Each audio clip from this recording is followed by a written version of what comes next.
So ayan guys, good morning, magandang araw, magandang hapon o kahit anong oras diyan, hapon man, umaga. So magandang araw na lang po sa ating lahat. So ayan, dahil na caregiver yung unang pag-uusapan natin, bibigyan ko lang kayo ng konting kaalaman kung gusto niyo pong mag-apply bilang isang caregiver dito sa New Zealand. Yes, very high in demand po ang caregiver dito. So dahil nga sa pagtanda ng populasyon, siyempre marami ng mga elders dito, yung, mga kailangan ng, caregiver. So ayan, kailangan mo ng, siyempre kailangan mong, makaintindi ng English language and then yung siyempre kailangan mo rin magsalita dito ng English kasi hindi naman po Tagalog dito. So ayan, nakakapagsalita ka ng English. So, communication, ayan. And then, mas pinapaboran po nila dito ang mayroon ng experience lalo na sa mga elders, sa mga tumatanda dito na populasyon.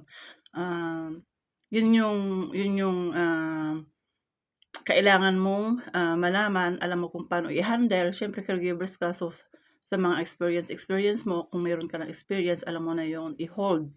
And then, siyempre una sa lahat bago ka makapunta rito meron kang job offer.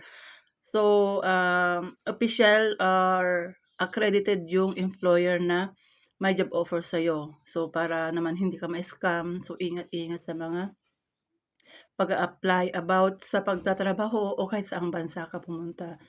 So, ingat-ingat siyempre kailangan niyong i-check yung employer mo o yung kukuha sa'yo or yung job kung may job offer ka, kailangan mo ring i-check kung, accredited nga ba siyang kumuha ng, isang, caregiver o kahit anong, um, kahit nurse pa 'yan o teacher pa 'yan, siyempre kailangan mong i-check yung magiging employer mo kung accredited nga ba yung pinagkuhanan niya sa'yo sa isang, ah, agency. So ayun, kailangan mong malaman 'yun para hindi ka naman ma-scam. So ayun ang tip ko, kailangan alam mong mag-English, magsalita ng English, communication by English.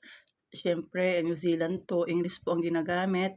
Then meron pa nga Kiwi na yung siyempre Kiwi yung mga nandito. So mas may mga malalalim pa silang mga salita na minsan hindi ko rin naiintindihan. So and then, yun nga kailangan mong may experience, mas pinapaboran kasi nila dito yung may mga alam na kaalaman sa pag-handle lalo na sa mga matatanda rito.